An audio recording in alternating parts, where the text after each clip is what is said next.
The UK government will ban and prescribe direct action group Palestine Action as a terror organisation. And this move comes after Palestine Action activists broke into RAF Bryce Norton Air Base on Friday while riding e-scooters and sprayed 2 planes with red paint. And Palestine Action said it targeted RAF Voyager aircraft used for transport and refuelling in order to interrupt, quote, Britain's direct participation in the commission of genocide and war crimes across the Middle East. And we, of course, know that the RAF is involved in secret spy flights over Gaza for the purpose of sharing intelligence with the Israeli military via RAF Akrotiri in Cyprus. Now, in a statement to the Commons today, Home Secretary Yvette Cooper said this: I have decided to prescribe Palestine Action under Section 3 of the Terrorism Act. A draft prescription order will be laid in Parliament on Monday, the 30th of June. If passed, it will make it illegal to be a member of or invite support for Palestine Action. This decision is specific to Palestine Action and does not affect lawful protest groups and other organisations campaigning on issues around Palestine or the Middle East. The disgraceful attack on Bryce Norton in the early hours of the morning on Friday the 20th of June is the latest in a long history of unacceptable criminal damage committed by Palestine Action. The UK's defence enterprise is vital to the nation's national security, and this government will not tolerate those that put that security at risk. Counter-terrorism policing are leading the criminal investigation into this attack. In response to the prescription and that statement from Yvette Cooper, Palestine Action said this: This is an unhinged reaction to a non-violent action, spraying paint in protest, the UK government arming Israel's slaughter of the Palestinian people. And the real crime here is not red paint being sprayed on these warplanes, but the war crimes that have been enabled by those planes because of the UK government's complicity in Israel's genocide. It also smacks of rank hypocrisy from Keir Starmer, who rightly defended protesters who broke into an RAF base in 2003 to stop US bombers heading to Iraq, with Starmer asserting that this protest is as lawful because their intention was to prevent war crimes. Now, bizarrely, you could not make this up. That is completely true. So in 2003, Keir Starmer represented one of the Fairford Five who disrupted military operations at an airbase. Now, in 2003, the group of anti-war protesters broke into RAF Fairford in Gloucestershire to sabotage US bombers before they flew to Iraq. Now, Keir Starmer at the time argued that while the actions were against the law, they were justified because they were trying to stop the planes from committing war crimes. You could not make this up. The same Keir Starmer who's going and saying, these people are terrorists and they have to be prescribed. Not only, you can imagine sort of loyally Keir Starmer, now I'm in charge, I have to say the law must be carried out when they've committed a crime. No, but he's so dogmatic now, so sort of vociferous in his support for Israel and the commission of war crimes, I suppose, that he's willing to change the law to make it tougher on the kind of people he used to defend just 20 years ago. Also, a real sort of twist to this story, Josh Richards, who was represented by Sir Keir Starmer, was cleared after a jury failed to reach a verdict. Right? So I think this is potentially what the government were terrified of, that Palestine Action might go to court and the jury say, well, of course it was criminal damage, but they were justified because they were trying to stop a genocide or trying to sort of limit a genocide. And Palestine Action went on to say this: We are teachers, nurses, students and parents who take part in non-violent actions, disrupting the private companies who are arming Israel's genocide by spray painting or entering their factory premises.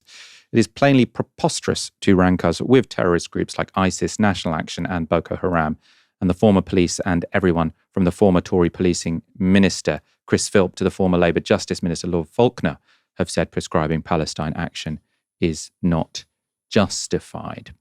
Their statement continues with this. The Home Secretary's statement makes a series of categorically false claims which have been made by pro-Israel groups which lobbied the government to prescribe us. We have instructed lawyers who are pursuing all avenues for legal challenge. We echo the call made by world-renowned writer Sally Rooney on everyone who opposes Israel's genocide to express your support for Palestine Action and your solidarity to show how unworkable this absurd, unacceptable attack on free speech is. So the Sally Rooney argument they reference was made today in The Guardian. So she wrote an op-ed for the paper in which she called the prescription of Palestine Action an alarming curtailment of free speech. Another strong response came from Mother of the House and former Shadow Home Secretary Diane Abbott, who posted this on X. The government seems confused between protest and terrorism. To clarify, what Israel is doing is terrorism. What Palestine Action is doing is protesting it. A protest in solidarity with Palestine Action took place today in Trafalgar Square. It was moved from outside the Houses of Parliament due to police conditions. But ahead of the protest, Metropolitan Police Commissioner Mark Rowley said this in a statement. So he said, "I'm sure many people will be as shocked and frustrated as I am to see a protest taking place tomorrow in support of Palestine Action. This is an organised extremist criminal group whose prescription as terrorists is being actively considered." This makes no sense to me. Why is he... Again, we're just in this strange topsy-turvy world where the government is pretending that these people who did some criminal damage are terrorists, and the chief of the Metropolitan Police is saying anyone who disagrees with the people who did criminal damage for a very just cause, them being banned and prescribed as terrorists, is themselves outrageous and despicable, and everyone should be shot. It's crazy. Let's look at that protest, because hundreds of people turned out to protest the prescription of Palestine Action. 3 arrests were reportedly made, 2 for obstruction and 1 for a racially aggravated public order offence. Electronic Intifada journalist Asa Winstanley captured this footage, and Winstanley said riot police were, quote, very aggressive, and he witnessed assaults by police against peaceful protesters. Novara Media's Stephen Meffin was also at the protest, where he spoke to Palestine Action's Max Geller about why Keir Starmer is so keen to lump Palestine Action in with the likes of ISIS and Al-Qaeda. Overarchingly, the government's move is in response to how effective Palestine Action has been. We have forced the permanent closure of 2 Israeli weapons factories here in the UK. We have also exposed for the entire country to see the role RAF planes are playing in this continued war on Gaza. The reason we find ourselves here today is because last Friday, we humiliated the government with our breach of an RAF facility and the vandalizing of 2 planes. We are not a terrorist group at all. We are a domestic protest movement, and no domestic protest movement has ever been prescribed before. Now, but you wouldn't doubt that the actions of your activists on Friday were a crime, right? Sure, but they were exposing a much bigger crime, the crime of genocide, which the RAF has been actively participating in since October of 2023. Many people have committed crimes at RAF bases over the past few decades in protest of various military action, but none of them have ever been prescribed as a terrorist group. Keir Starmer himself defended 5 of such activists and said that they shouldn't be prescribed. He's made this U-turn today, not because of the gravity of the crime, but because of his desire to protect the genocide regime in Gaza. I think anybody who cares not just about freedom of speech, but civil liberties and the right to protest in general should be deeply concerned about what's happening with Palestine Action. This has never been done before to any domestic protest movement, but it's not going to be the last time. If they come for us in the night, they'll come for you in the morning. Stephen also spoke to Holocaust survivor Stephen Kapos, who explained what he thinks of Palestine Action. I think a lot of people sympathize with what they do, because we are all extremely frustrated at seeing continuous atrocities and genocide going on in front of our eyes. And yet, although we can demonstrate like now, it feels inadequate somehow, and we support and proud of actually the heroic action of the Palestine Action, who put their lives and their future on the line. And I think that you cannot demand heroism from everybody, but it is extremely noble when it happens. Stephen also spoke to someone who knows all too well the impact of UK terror legislation being applied to Palestine Action activists.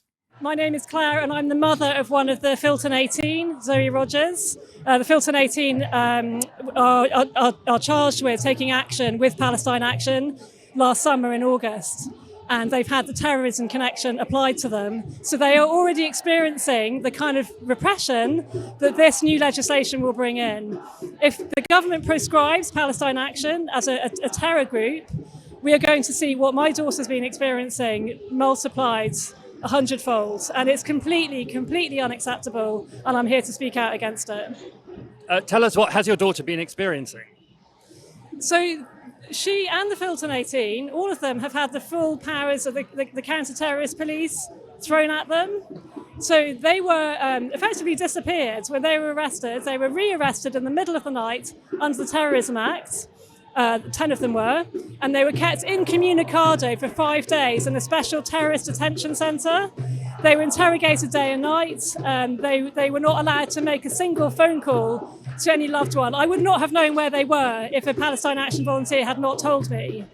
I was not allowed to speak to her for nearly 2 weeks, by which time she was already in prison. Others of the 18 were arrested in violent pre-dawn raids by up to 30 officers at a time.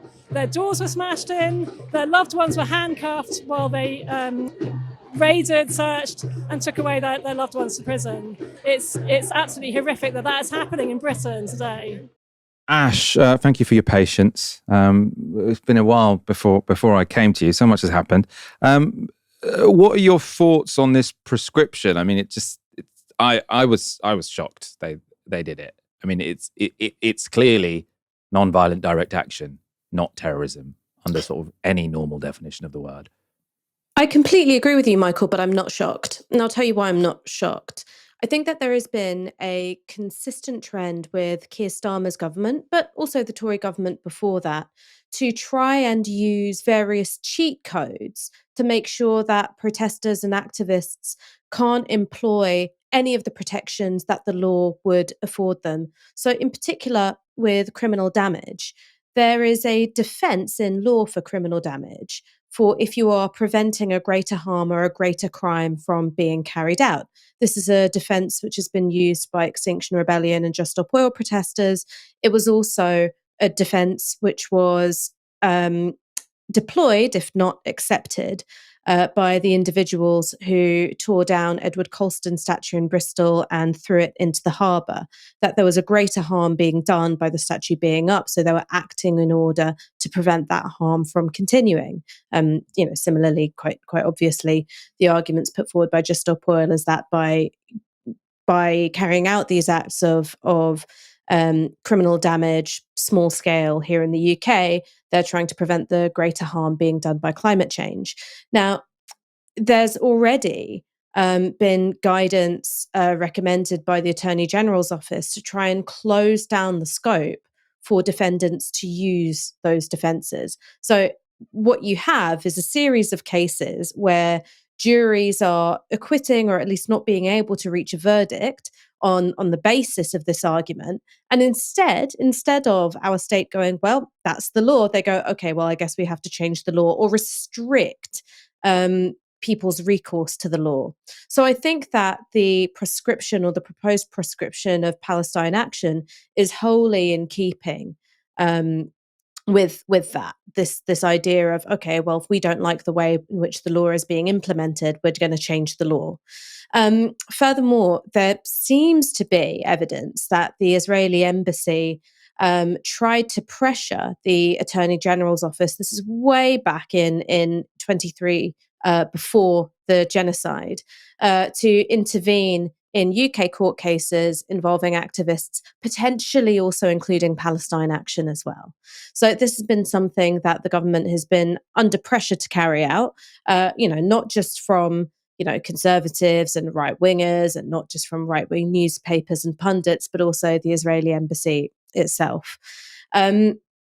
I think that there are two more things to consider. So the first is, as I said, I think that this is part of a wider project to restrict the ability for activists and protesters to be acquitted by a jury of their peers. The second thing, which I think is important to note, is the way in which terror legislation, in my opinion, is being misused. So I think that you can draw a connection between the proposed proscription of Palestine Action, the unlawful raid carried out on journalist Asa Winstanley's home, and the seizure of his devices. Asa Winstanley, of course, is a pro-Palestine journalist. He's been investigated under terror powers, and also the court case which is going through at the moment regarding one of the members of NECAP. There is a section of the Terrorism Act which I find incredibly worrying, and I think that any functioning democracy simply shouldn't have on the statute books, which is it is not simply against the law to belong to a prescribed terrorist organization. It's not merely against the law to express support for a prescribed terror organization. It's against the law to say or do things which are deemed reckless as to whether they could cause someone else to support a prescribed terror organization. So let's use the example of Palestine Action. If Palestine Action is proscribed, I could be arrested and charged with terror offences for saying, well, I think what they did was entirely morally justified. I think it was brave. I think it was honourable. And I think that it was a small crime committed in service of preventing and drawing attention to a much greater crime, which is the crime of genocide. That's something which could see me charged with a criminal offence and even serving prison time. And what worries me about the direction of our political culture is that no journalists seem to be calling that part out. You've got a small minority of journalists who have been talking about this element, but if you listen to LBC, if you turn on the BBC, if you read most newspapers, no one is talking about the freedom of expression angle of this, which is if you think that what Palestine Action did, while it was against the law, it was morally justified, and you express that point of view, if it's a prescribed terror organization, you could be doing serious jail time. I haven't seen Nick Ferrari talk about it. I haven't seen Tom Swarbrick talk about it. I've not seen any of these pundits who have backed Yvette Cooper to the hilt talking about it whatsoever. And then here's the last thing, which is maybe the politics of it, which is we know that adventurous warfare, being pulled into conflict, forever wars, is highly, highly unpopular with the public. We also know that the public from years ago now overwhelmingly backed a ceasefire in Gaza. We know that the government is operating, in a manner which is shady and opaque when it comes to the reconnaissance flights that the RAF are flying out of Cyprus over Gaza. And we know also that because America is now involved in a war with Iran, that has huge implications for our own foreign policy. All these things are wildly unpopular with the public if you put it to them straight. So I think that part of what this government is doing, and this is hand in hand with the CPS and hand in hand with the Metropolitan Police, is that they're creating enemies within. And so it's about using domestic protest groups or domestic expressions of political positions, as with NECAP, and saying, you are terrorists, you are the enemy within. So all of that attention, all of that media outrage, instead of being directed upwards at the government, is instead being directed at people who otherwise, even if people don't agree with their tactics or their symbols or their presentation, might agree with the principles and the cause underneath it all. So that's something which I find quite worrying, because I think that the use of punitive state apparatus to target enemies within, in order to let governments and the sort of foreign policy establishment off the hook, that is incredibly authoritarian and should be of concern for everybody. I am disgusted by our colleagues in the media industry. Like, I really, really am utterly disgusted by them. The fact that you don't have people who are using their platforms at legacy outlets to make these connections, I think shows the fact that much of our media, its job is to be servile to power. And I'm proud of the kind of work that we've done at Novara Media. I'm especially proud of our coverage of foreign policy issues and foreign affairs. As you all know, we are currently running a fundraiser. And if our work has been helpful for you in any way, if it's been clarifying for you in any way, please go to novaramedia.com/support. We need your support more than ever. Not least because, there are people on the internet who want to put me in jail for expressing support for Palestine Action, and I need your help to pay my legal fees. Someone says, can't they just change their name and continue? I'm really going to try to get a kind of legal expert on this week to discuss this, because I find it very confusing what can and can't be said. And, it might also be the case that there's mass civil disobedience, and it turns out that on Monday, thousands of people are willing to say, support Palestine Action, and sort of dare the police what to do. I'm really, really interested to see how this develops. I mean, for the record, I think it's wrong that we have Hamas and Hezbollah as prescribed organizations, because, obviously they're completely different. The reason it's wrong is for a different reason. Palestine Action just clearly aren't doing terrorism, right? They're doing non-violent direct action. I think Hamas have done some things which can be described as terrorism. But so is Israel, so is the IDF, right? The idea that in a international dispute, which doesn't really affect people in Britain very much. Obviously, we're implicated, but it's not like Hamas or Hezbollah are threats to anyone in Britain. The fact that people can be arrested because of what they say about Hamas or Hezbollah, but no one can be arrested for what they say about the IDF. Now, I don't think anyone should be arrested for what they say about the IDF. But if you're not arresting anyone for what they say about the IDF, you can't arrest someone for what they say about Hezbollah or Hamas. It just doesn't make any sense to me. And I agree with you, Ash. The fact that sort of journalists are so comfortable with this, I think, really draconian sort of infringement on not just the freedom of speech, but the freedom to report, seems to me bizarre. Well, not bizarre, because as you say, it sort of makes sense, but I suppose disgraceful.